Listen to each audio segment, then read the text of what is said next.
77 WABC invites you to a family fun day and softball showdown on July 20th with net proceeds benefiting Shriners Children's. John Sterling will call the game as the FDNY takes on the NYPD with special guests Dwight Gooden, Art Shamsky, 77 WABC hosts including Sid Rosenberg, Anthony Cumia, Lionel, Dominic Carter, and many more. For more info and to buy tickets, go to ShrinersChildren'sChampions.org. That's ShrinersChildren'sChampions.org. Ray-Ban Meta glasses are powered by Meta AI, so you can get real-time answers. Hey, Meta, how bougie is Jade Garden? It's a trendy spot. What's a color that pairs with this top? Consider dark, earthy colors, charcoal or black. What are some good first date topics? Consider discussing favorite travel destinations or your favorite books. Get suggestions, inspiration, and answers from your glasses. Ray-Ban Meta glasses. Iconic style meets Meta AI.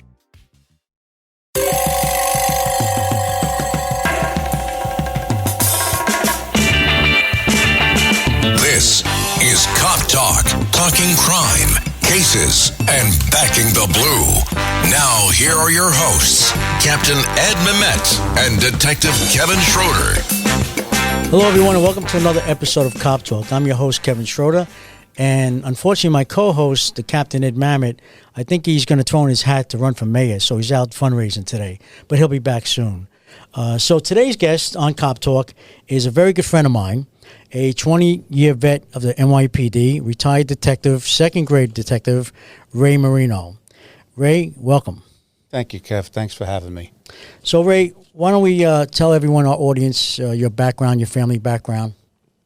Well, my family, to go back early 1900s, both sets of grandparents came over on the boat from Italy, settled in New York and Brooklyn. And my grandfather was actually a Department of Sanitation worker. And quick story about him. He had a horse and buggy and collecting garbage in Brooklyn, was dumping the garbage on the piers, which are now the piers built on that garbage through the years since the early 1900s. Horse went in the water with my grandfather. The poor horse died. His name was Queenie. And that was my grandfather's little newspaper article he had in the early 1900s. Wow. Yeah. But mom's side, they settled across from the Brooklyn Navy Yard and Sand Street during World War II. My mom worked in a candy store and was a seamstress. And fast forward, I have three older brothers. We settled in Valley Stream after Brooklyn. And Dad was a World War II vet captured in the Battle of the Bulge. He was captured in Belgium, old Germany, Belgium. And that's the background with my mom and dad and grandparents. So, Ray, when did you come on the police department? What made you take the test and want to become a police officer? Well, I always wanted to be a police officer since I was young. I went to college for criminal justice. But 86 came around. I took the test when I was about 16 and a half, 17 years old. They called me when I was 21. After I actually went to L.A. and took tests, too. My brother lived in L.A. I really wanted to be a cop when I was young, so I took tests there and in Florida. But I wanted to be an NYPD police officer, so thank God. Passed the test, got through, went to the academy July 5th, 1989. And so what were your assignments? You went to the academy, and then what was your first assignment? Academy, Midtown South, which was FTU 3, which covered Midtown South, Midtown North, and the 17th Precinct. Great experience, learning experience. At 21, to be walking on 42nd Street was an experience in 1989. As you know. Yeah, sure. Quick learning. I had some incidents, a shooting. Guy died in my custody. First couple of years were a very quick jumpstart learning experience about the system.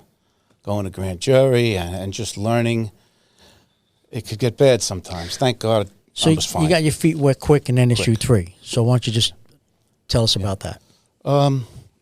About the experience, just having the foot post, Times Square, 42nd Street. It was so busy back then. There was 8 offices on the north side of 42nd Street and 8 offices on the south side of 42nd Street. It was 16 offices out there, rookies and people with time on, and learning experience from the Vietnam vets. There was still Vietnam vets that were teaching back then, and people like Charlie Wells, Sure. Eddie Sullivan. These were real Vietnam vets that saw a lot of battle, and to learn from them and respect my elders when I got on, it was a fabulous experience to have them to listen to and learn from back then. So after NSU 3, you're assigned to command, correct? Assigned to command, 89 to 94. Had the foot post. About 6 months before Rodney King's incident. Midtown South Precinct? Midtown South Precinct. About 6 months before Rodney King, that incident that happened in L.A., a similar experience happened. And this was a crack-induced heart attack, but we approached the fellow, and he fought with us and fought, and unfortunately he passed away during our fight. Right. During the arrest. So it was a crack arrest. 50 vials of crack we picked up all around him. Stuff was flying all over the place. But the experience of going to a grand jury it's considered a homicide. Right. So as a 2-year rookie, it was like jump start, feet wet. It was a lot of. It was interesting, to put it that way. Who was the district attorney from Manhattan back then? Do you remember? Was Morgenthau still around? Well, yeah, probably Morgenthau. Yeah. Yeah. But the DA was very, very, he really, really wanted us. Really? Yes. It came back no blunt trauma. Thank God. It wasn't like bad. It was bad, but, the man died of a crack-induced heart attack. Right. But unfortunately, it was out of our hands. And it was just a So what was the disposition on that? There was no true bill. Good. Went back on patrol. They put me at Madison Square Garden, which was like a gift because the garden's busy, but it's not like 42nd Street. Right. 42nd Street was changing at that time, too. Yeah. 93, 94, Giuliani. Right. Cleaning up. Yeah. Big difference at the time. That's true. Yeah. You went from Crackhaven to Disney World after that. That's what I say, Disney World, yes. Yes. Okay, so NSU 3, Midtown South Precinct. Where do you go after Midtown South Precinct as a police officer? I put in for narcotics. Okay. With 5 years on, I went to Bronx TNT as an undercover. I was living at the foot of the Verrazano Bridge on the Brooklyn side, and they put me upstate. I was New York Thruway, Bartow Avenue, long commute. After about a month, the sergeant felt sorry for me and transferred. He had called somebody, and they transferred me to Brooklyn South TNT. So as an undercover, I was there for 4 years, and that was like a TV show. 6-7, 7-0, 7-2, 6-0. Good, crazy, busy precincts to buy drugs in. And so you were undercover? I was undercover for those years, 94 to 98. And it was interesting. It was just like a TV show. The first night we got into a big car chase. I was like, Tell us about the car chase. Well, buying crack in the 7-0, and just guy jumps in the car, and a foot chase and car chase, and the undercover car picked me up. We're racing around Flatbush Avenue. That was like the first night, and it was just it was very different from being on patrol. Oh yeah. No shield. Well, no shield, no ID. I even got stopped by 6-0 anti-crime once, and they actually slapped me around. Yeah, I was like, TNT, and they didn't get my gun. My gun was right below, right in my behind my. Did they belt catch buckle. on, or they were still, As soon as playing the game? they understood, the 5 of them just backed up. I said, now everybody's looking at us. You Exactly. Just walk Keep away it going. Yeah, keep it going. I was going to get, as they say, burned on that corner. Yeah, you don't want to be made, but But it was fun. It was fun. Good. So you're in narcotics. You get promoted detective in narcotics, correct? Yes, but in that time is when I had a problem with my eye. Oh, yes. Let's touch on that. I was away, and I had a contact lens in my eye, and I took it out, and it scratched the top. It caused an infection. I was over in the eye and ear infirmary for a week, and I I couldn't see out of my eye when I got out. It was such a bad infection. It scarred and I couldn't see. It was really bad. So Wow. I was out sick at the time, and I had to get on a donor list. So a donor came about. I had the transplant, cornea transplant. They cut the bad one out. So donor list for a cornea transplant. That's what I needed to fix my eye. Ended up getting it done, going to the doctor's office. And one day I'm in the doctor's office, and he hands me a letter. And the letter states, we're the parents of Danny Carlson. And Danny Carlson was a 12-year-old boy. His dad was an inspector. On the letter that he wrote, he says, I'm an inspector in the Nassau County Police Department. Wow. In the 7th Precinct, which where I lived in Wantor, in Long Island. So he was there, and my son passed away from spina bifida, a heart condition associated with spina bifida. He always wanted to be a police officer, and this is when after I met him, he said he always wanted to be a police officer. But I got the letter, and I called him, and I said, I'm a police officer. And then we met in person. I went over to the house. I met Kathy and John, and it was his only child, their only child, since they adopted 3 children. But I'm in the house, and we got close. And the saying that a boy who always wanted to be a cop and now is with one was what I put in a shadow box when I got promoted to detective. And I invited them to One Police Plaza, and they both came, and I gave them that, and that's what I said on it. A boy who always wanted to be a police officer and is now with one. And I saw him a few years ago. I walked over to his house because my old partner, John Faust, actually lives across the street from them in Massapequa. Wow, small world, yeah. Yes, yeah. So I ended up getting back to work, and I was an investigator after undercover, and I worked in Brooklyn South Nitro. And the next step in my career was Midtown North Detective Squad. Hello, Ray Marino. God.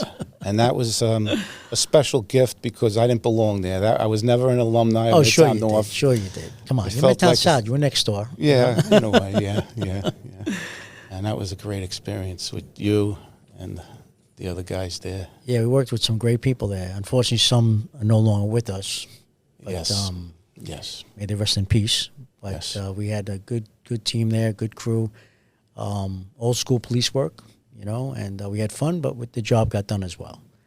It was a great time to be in that squad Yep, sure was. with some great guys. So then, after Midtown North Detective Squad, 3 years, in 2001, before 9/11, I got the boot.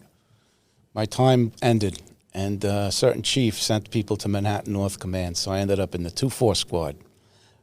Good place, again, too far. yes, 2-4 is a good house, yes. Yes, I liked it. I loved it. I was there for a short time. And I said, Wantor, commute to the Upper West Side of Manhattan, it's like Brooklyn to the Bronx with narcotics. So Union got involved, and they sent me over to the 107 in Queens.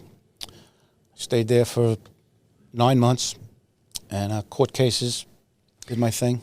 You say you're the DEA, Detective Union, or Yes, PBA? the detective union Okay. got involved because a lot of guys were sent unjustly up to Right. Manhattan North Commands. Right.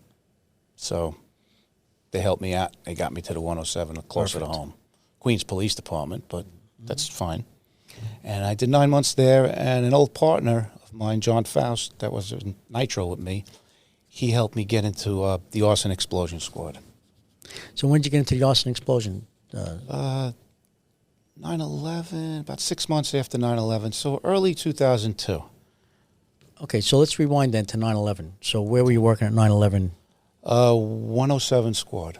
Okay, and were you working that day on 9/11? I was not. I was away, Okay. and Which is a very interesting story, because I recall a story that you were away on vacation around 9/11. Then why don't you tell our audience the story how you were, like everyone else, wanted to get back into New York and help as much as they could. Yes. Everybody was devastated what was going on. And why don't you tell your story? I was away with my wife at the time and my daughter, 18 months, in the Bahamas. And I got the first plane out of the Bahamas in Nassau to Miami. it was a day and a half later because the airports were shut down. I hooked up with a rental van, and we proceeded to race home. The North Carolina So you trooper. flying into Miami, I guess, and then rented a car? Flew on one of those puddle jumper 8-person planes, rented the car in Miami, and proceeded to get on 95 and northbound. 9/13, 2 days after 9/11, you're coming up, racing back to New York. And this is North Carolina trooper. Okay. Pulls me over. What's his name, by the way? Trooper Covington. Okay. He's an old timer. He's probably Still on the job? Probably not. No, I don't think he's. No, he was probably 60 years old when he pulled me over. He proceeded to yell at me, pull me out of the car, put me in his car, tell me I'm getting arrested for speeding. And I'm always humble. When I get pulled over, I put my hands 10 and 2 on the steering wheel and roll the window down. If it's dark out, I put the lights on, like just totally. Oh, it's nighttime? It wasn't, Yeah. but I'm always respectful and I'm always humble. And I obviously just starts yelling at me, takes me out, and says he's going to lock me up. And I said, all due respect, I was What is he locking you up for? speeding. Speeding. Okay. 77 WABC invites you to a family fun day and softball showdown on July 20th with net proceeds benefiting Shriners Children's. John Sterling will call the game as the FDNY takes on the NYPD with special guests Dwight Gooden, Art Shamsky, 77 WABC hosts including Sid Rosenberg, Anthony Cumia, Lionel, Dominic Carter, and many more. For more info and to buy tickets, go to ShrinersChildren'sChampions.org. That's ShrinersChildren'sChampions.org. Greg Kelly here for Colonial Metals Group, China's leading the largest anti-American alliance since World War II, one that's already dumped U.S. bonds, grabbed 43 million acres of our farmland, and is plotting to dethrone the dollar. That's why IRA and 401k savers are protecting their savings with gold. Go to freegoldguide.com/Kelly or call 800-655-5186 for your free gold guide on how to protect your wealth with gold 100% tax-free. This National Foster Care Month, Marine Toys for Tots is providing hope to children who need it most. Staff Sergeant James Caldwell, who grew up in foster care himself, shares that while handing out gifts at a Toys for Tots distribution event, a little girl looked up at him, reached into her bag, pulled out a stuffed animal and said, "Someone needs to make sure you get a toy too." That simple gesture embodies the heart of Marine Toys for Tots, ensuring every child, including those in foster care, experiences the kindness that can transform their future. Visit toysfortots.org today. Earn a globally recognized degree from Indiana University fully online. More than half of IU Online students advance in their careers before graduation, and that can include you. IU Online offers over 150 undergraduate and graduate programs and empowers you with the resources, personalized support, career opportunities, and flexible schedules to help you charge ahead. Visit online.iu.edu to start your future. IU Online. Success starts here. So I'll be honest. I'm in the front seat of his car, sitting there in the front seat of his marked police trooper car in North Carolina off of 95. And your family's in your car? Yes. Okay. And he proceeds to just start yelling at me. And I actually broke down in front of him. I said, I just want to go home. 9/11, there's people that I know that are still missing. It's like, it was, And he's looking at me. I go, I would drive this car to the nearest airport if I can get a flight back right now. And he looks at me. He goes, I'm giving you a ticket. I'm just going to give you a ticket for not wearing a seatbelt. I'm like, okay, I don't want to go to jail. Right, I'll take the right. ticket. It's the better of the and I had choices. my seatbelt on. Yeah. Everybody had their seatbelts on in the car. Yeah. So he gave me the ticket. I got back in. I just nodded my head and said, what is this world coming to? Was he that clueless he didn't realize, dude, 9/11, probably some people from his own command were driving up to help out because, as you know, everyone from all over came to help out. I was in front of Grand Central Station a few weeks or months later. They set us over there, too. Mm-hmm. And there was North Carolina troopers there. Was he there? I yelled. I said, where's Trooper Covington? And they don't know who he was. Yeah. I said, did anybody hear of him? No. I go, and I told the story. I got mad. Guys are like, take it easy. Well, it was very emotional. Yeah. So, yeah. That's that. Made it home. So getting back to that scene, so now he gives you summons, right? He lets you go. Of course, now what do you do with the summons? You're not paying it. I told my boss. He told his boss. It went up to the captain. Then it called the DEA, and there was letters written. And maybe December, 3 months afterwards, I got a letter from the court in the county in North Carolina that I was supposed to go back to court. It was a must appear because of the seatbelt. I was like, what's up with that? So I guess they do things differently. You know what he should have did? Carolina. He should have said, "Oh, you're right. You know what? Get back in your car. I'm going to give you an escort to the next state." Right up. That's what he should have did. What we would have done. Instead of giving you exactly. That's what we would have done. Instead of giving you a summons, I'm going to help you get there. Yeah. You know. And they dismissed it though. They the court sent the letter. They said, "Don't worry about it. Don't even show up. It's closed." Rightfully so. Yeah. And the bosses, everybody backed me up. They were, you know, we come from a very tight job. We look out for each other. No, absolutely. More than I've ever seen in any other job. Absolutely. So that's 9/11. So now getting back to 9/11. So you get back, and where did they assign you guys? Were you Ground Zero? But I was there the first day the dump opened in Staten Island. Right. You spent time down in Freshkill. A lot of time at Freshkill. Yeah. You with the program, 9/11 program? I am. Yes. Good. Yes, you go. yes. Okay. Good. Yeah. You have to. You have to be. Yeah. I got Yeah. BiPAP going every night and. I tell everyone that comes on here, I hope our listening audience knows if you were down there, just make sure it's documented. Make sure you get in with the 9/11 program because, the very least, if not for yourself, for your family. Yes. So. And there's the local, like the one up here, Mount Sinai. And then when you go out of New York, I use the one down there. And they're fine. They're in Naples, Florida, because I live in Florida. You're not going to come up here. Yeah, of course. I mean, they're Some up in people Rockland do. County now. They're in different counties around New York, and I'm sure they're in Florida as well. And there's a lot of negativity with that, but they always take care of me. I go down, I get my blood. Main thing is blood tests. Get your blood tests.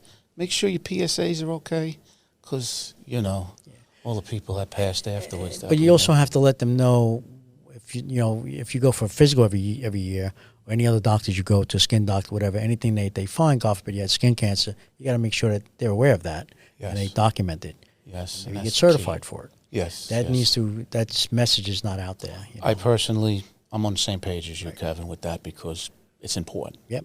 I have 3 kids. I just want to stay around as long as I could. My mom is 99. Oh, God bless her. And my dad passed at 94.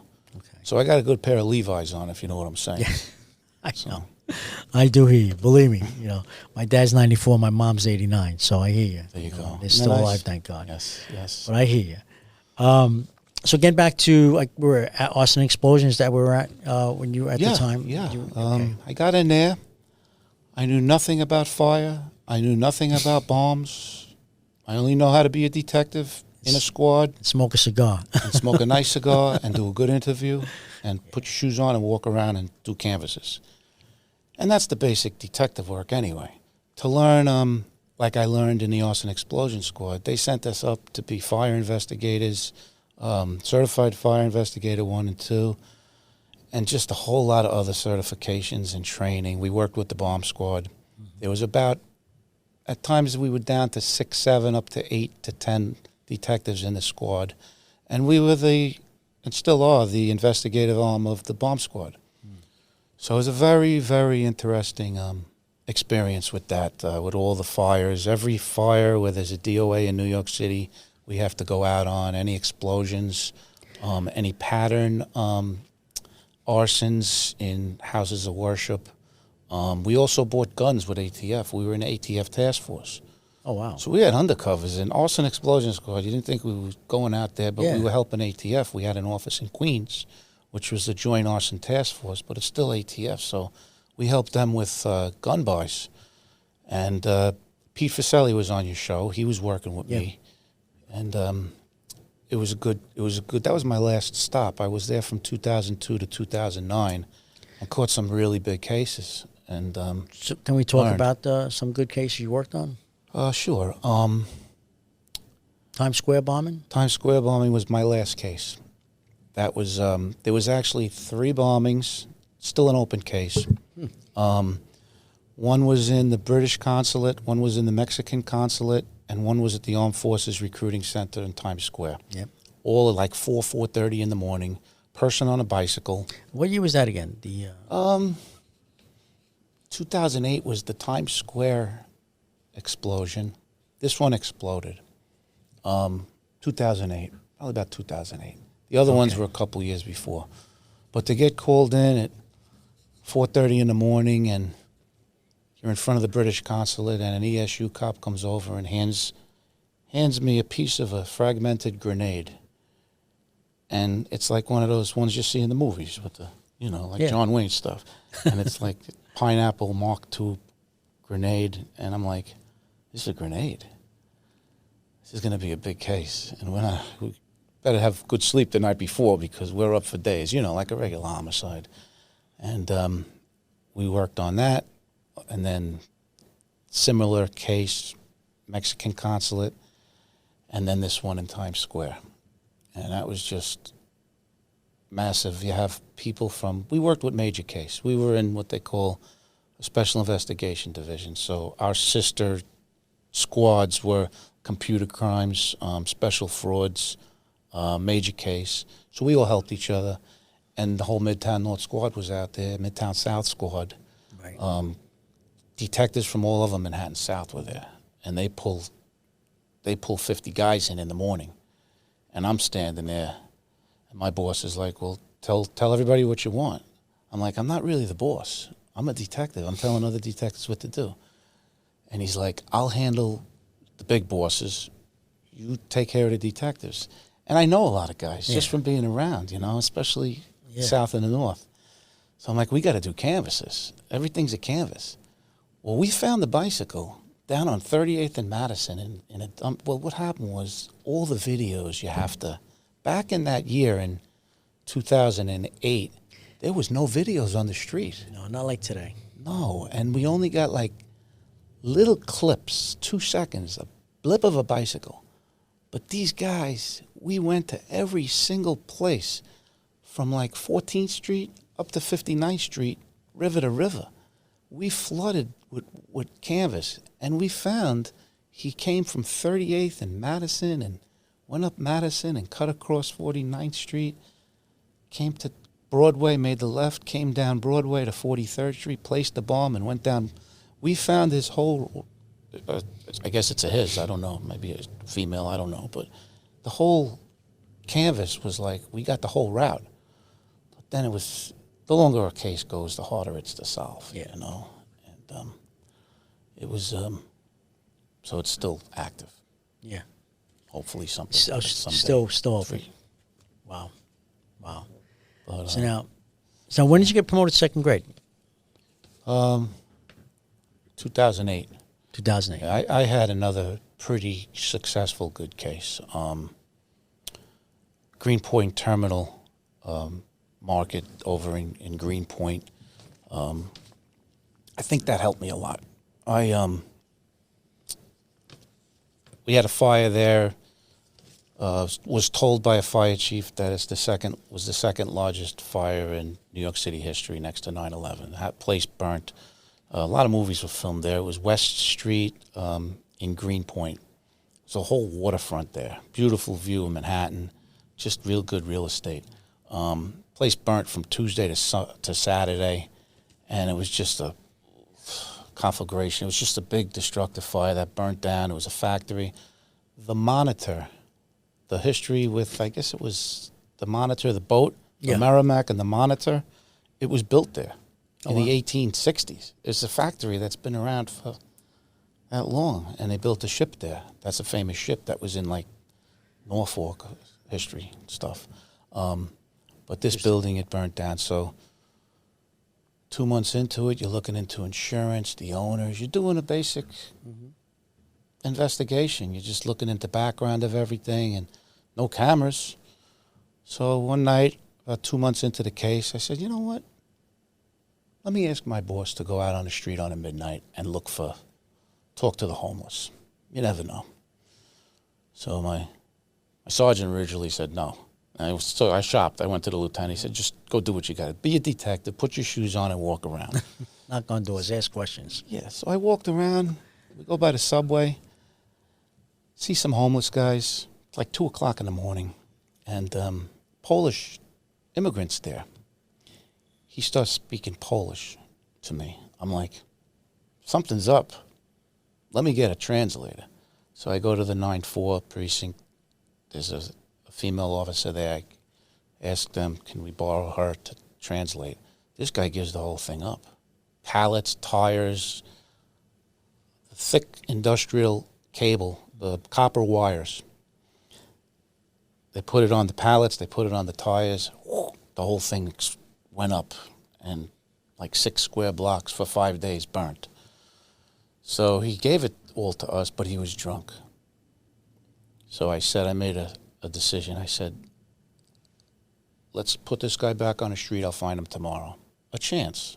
But where's he going to go? Yeah. It wasn't really that raised up, to be honest. The next day at 2 o'clock in the afternoon, we found him in McCarran Park on a bench. Wow. Said, come on. He gave up everything. He wrote it out. The same translator came.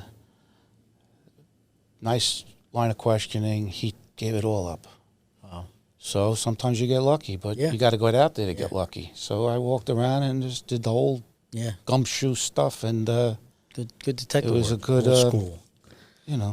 Sometimes you get lucky. Yeah. No, listen, that's awesome. That I think helped me. But there's a lot of crazy cases in that. A lot of sad cases, like fires, Christmas time. So with arson explosion, obviously you worked with alongside the bomb squad as well. And what about fire marshals too? I guess. Yes. Yes. How was that relationship with the FD and the PD? It was fine. It was fine. We went upstate to go to the New York State Fire Academy in Montauk Falls. It's up by the Finger Lakes. We were trained there how to do an origin and cause of a fire and how to investigate a fire, electrical determination course. So we got the same certifications. But the handshake between the fire department and the police department is the fire marshals are the ones that deem a fire an arson, accidental. They do the calling of the fire. So sometimes we overturn their calls through investigation. So you'd get fire marshals sometimes. They're very busy. They have probably 50 times the amount of fires than we have we only do the crazy stuff. Probably doing more with less, like the NYPD too. Yeah, they're the busy. manpower's down. I'll give it to those guys. They're very, very busy. But sometimes you get a DOA fire in a precinct. Person dies, 8 people die. I had a fire with 9 people died, a mother and 8 children. You got to make this call right, because if you don't make it right, if you make it an arson, that's a homicide for the squad. So we have to make sure that all accidental means are off the table. So you have to make sure if it's an electrical fire, it's an accident, it's a shame. But if it's a arson, someone lights a torch, right? You got a torch. You got to find an arsonist, and that's homicide. Right. So we helped, and we're like the buffer. So we'd help out, but overall, it's a pretty good working relationship. Some good guys. That's good to hear. Yeah, a lot of guys that were cops became fire marshals. Exactly. So we see each other. It's like a bunch of guys. They become firemen, but then they become fire marshals because it's like detective work, basically. Yeah. Investigating fires and arson. And I went back to college. I got a fire science degree during the time I was in arson explosion. Because I have 3 kids, I said, I got to tell these kids, Dad went to college and graduated college, so they're going to college. Well, my daughter not so much. She's an Army. So your daughter's in the Army? She's in the Army, sergeant in the Army. Yeah. Thank you for her service. That's awesome. Yeah, very proud awesome. of her. She's now, sergeant. you retired in 2009. Yes, sir. Okay. What made you retire? Just you were done, 20 years and out, or things Kev, are changing? When it's time, it's time. True. Had an old partner. He said, Ray, he's in customs in JFK. Mm-hmm. This guy Zach goes, Ray, take the test. So one morning I went to take the test, just to take the test. 19 years comes up, they start calling me for customs. So at the time, that Times Square case was tough because you had the FBI agents that were working with us, and there was a lot of, I was very frustrated just from the day one, because when that explosion happened right before I retired, they wanted Times Square cleaned up before the rush hour. So we couldn't, the bomb squad does their post-blast examination and collects evidence. The mayor wanted the traffic flowing down Broadway and 7th Avenue. So just from that start, we should have had a couple more hours to grab some more evidence, because when there's an explosion, it goes all over the street. And when the cars come, that's the end of the show. So it's not a pristine scene or anything. So that was a very frustrating case in a lot of ways. So you mentioned the FBI. So it was basically, what are you holding information or bumping heads or? The FBI likes to ask us what we did. But when we asked them what they did to help us, they didn't give us any information. Yeah. So it's like, we're running around, and you got to work together. That's the bottom line. You got to work together. Yeah, exactly. And there's a JTTF. We know guys that were in JTTF, and it's a little more secretive over there. Yeah. You know, it's they would piggyback on our investigation a lot. You know. So Ray, you retire in 2009, and you become a U.S. Customs agent, correct? The last day of on the job was the airplane, Sully, in the water. Joe G's. I had my party at Joe G's. Yeah. Yes. The plane crashed in the water, and I was out that Midtown North day. caught that case. They did? Yeah. Oh, really? Yeah. Oh. Actually, I was on vacation, and I was in an airport. Okay, well, wonder why our plane was being delayed going to Chicago. We were going out there to watch a hockey game, Rangers and Blackhawks, me and some friends. And then a buddy of mine got a phone call. Oh, the plane just went down the water. So I called the office, the squad, and I got Pat Donnell answered, Spank, and he told me what was going on. They were going out on it, and of course, you take a case on it, but then you B5 it to whatever unit. But I believe I know my team caught it, and I believe Detective Steve Gurniak caught that case. Oh, Steve. Yeah. So I'm pretty sure. What you just said, you give it to, like, I had the Corey Lytle airplane crash. The pitcher for the Yankees. Oh. He was coming out of Teterboro. He was on a flight. Went into a building? Yeah, on 66th Street. Right. Yep. And I actually met my old partner, Frank, in the 19th squad that day. But I caught that case. He's a pitcher for the Yankees. Corey Lytle. I remember that. He was on a training flight. He left Teterboro, went down, hooked around the bottom of Manhattan, went up East River. It was a low ceiling, low clouds, and he was going pretty quick. He didn't want to go into LaGuardia airspace. You couldn't.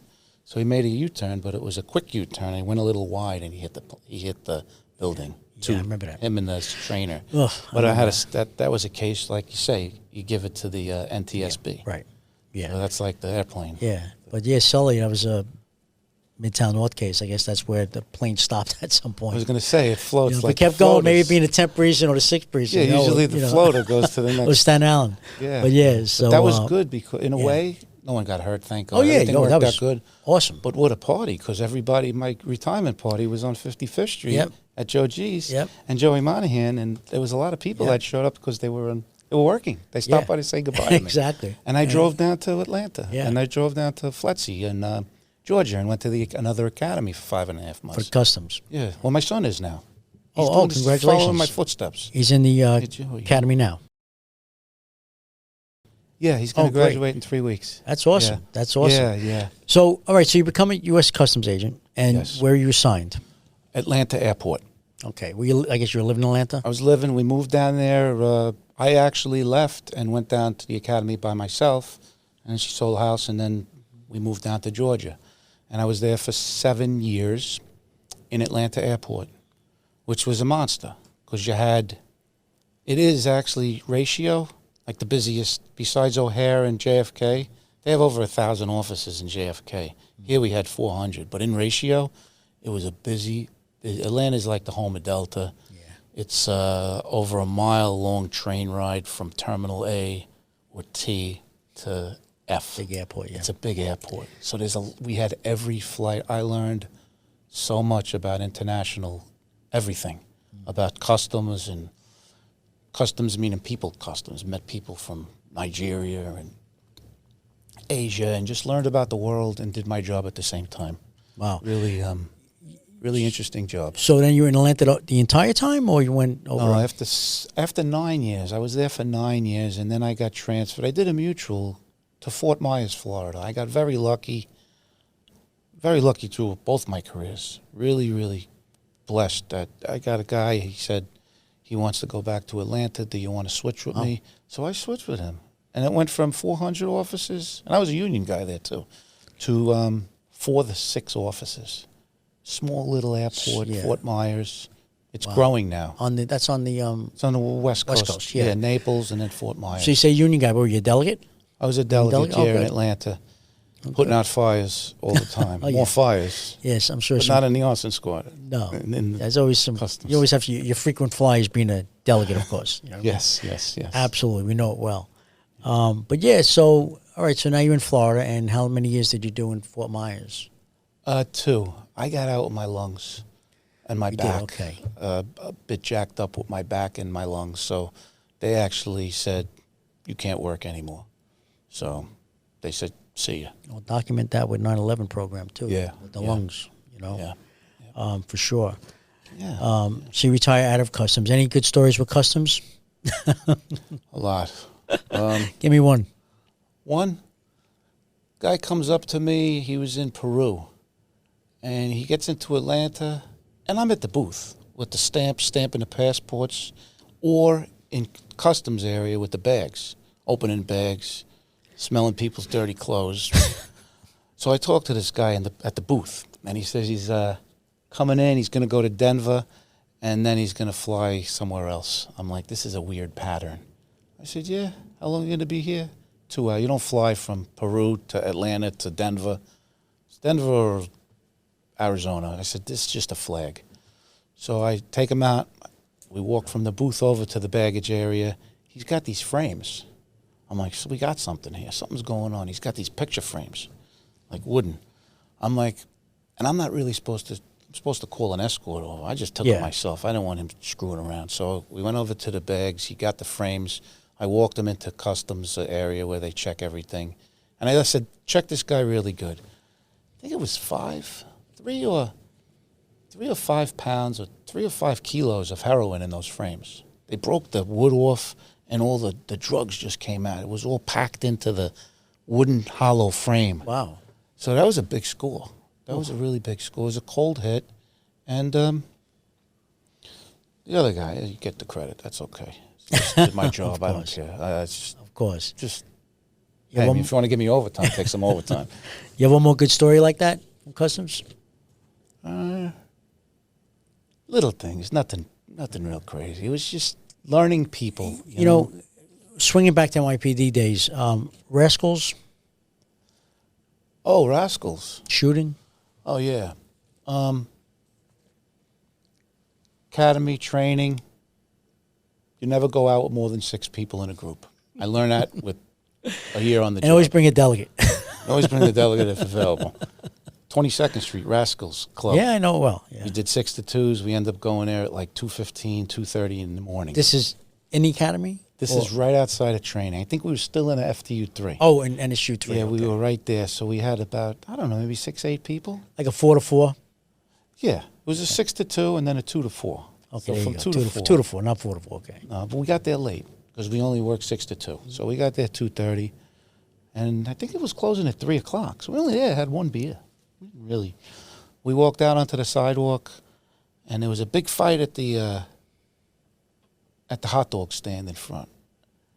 Next thing you know, I get hit. I fall down in the street. I get up, and all I see is a gold gun with the guy pulling back the slide and picking it up and pointing it at me.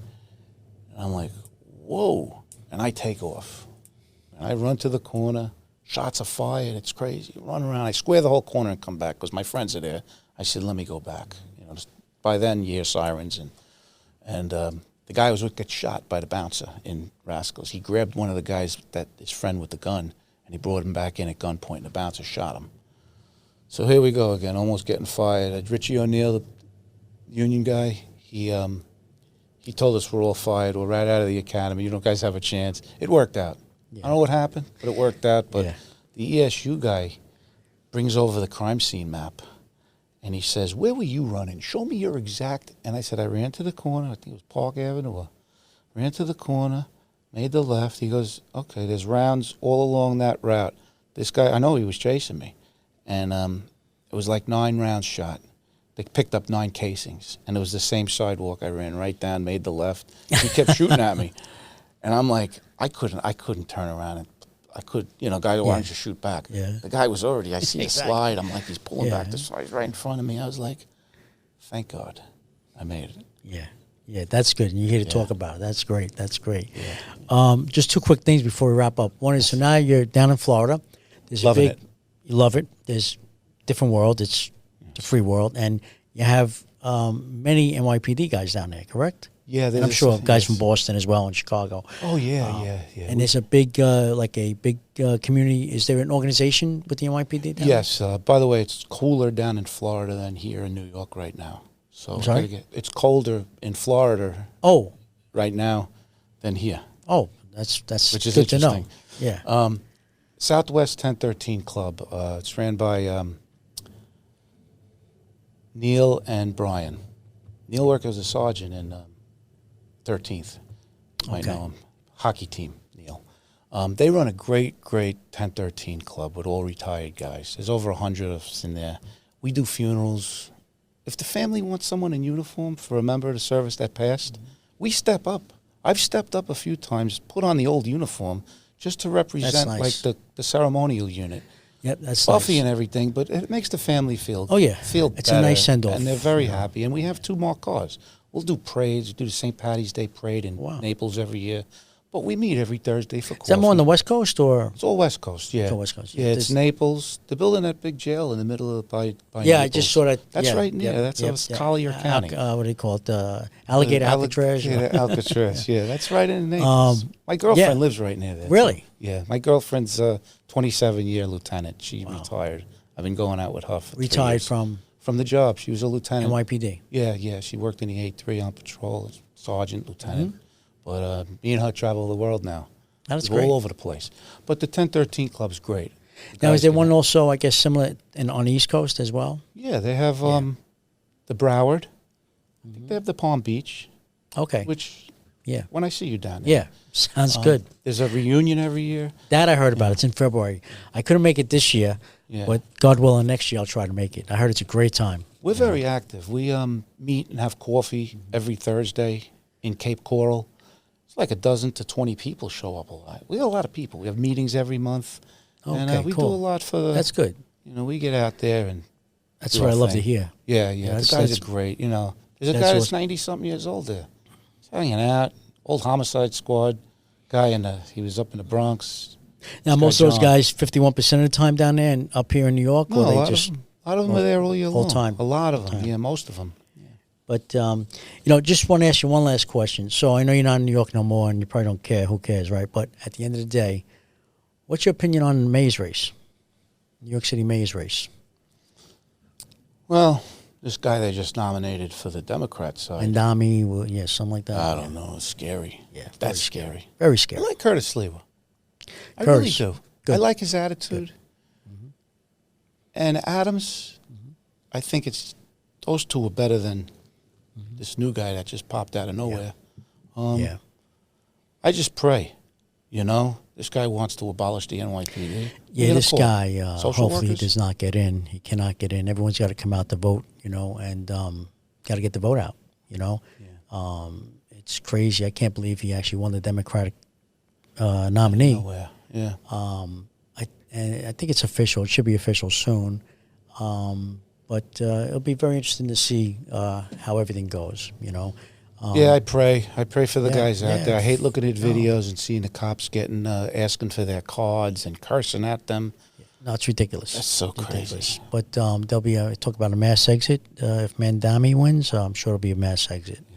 So I do real hopefully- estate in Florida, so Exactly. Everybody knows Well, me. real estate's going up now. I should, you should buy something now. Keep buying. Be able to sell, make your money in a year, in November after the election. Well, Detective Ray Marino, okay, the legend, the living legend. Great to have you on. We always talk about great stories. I'm glad you're on. Really awesome to see you, and good luck. God bless your family and your daughter who's in the military. Thank you for his service, and your son as well, who's in Customs Academy. Thank you. Thank you. Thank you. Your people.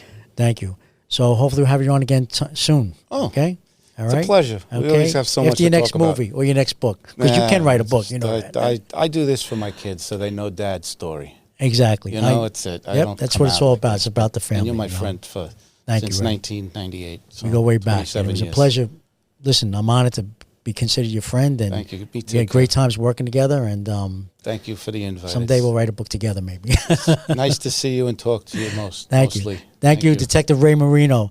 I'm Kevin Schroeder, your host of Cop Talk. I'd like to thank everyone for listening. If you like what you hear, you could subscribe to Cop Talk at WABC. That's Cop Talk at WABC. You could also follow us on X, which is formerly Twitter. And you could also, I believe on social, as Ed always says, he's not here today, you could always follow us on social media as well, YouTube and everything else. So until next time, God bless you, God bless America, God bless our U.S. military, and God bless the NYPD and law enforcement throughout the world. Thank you.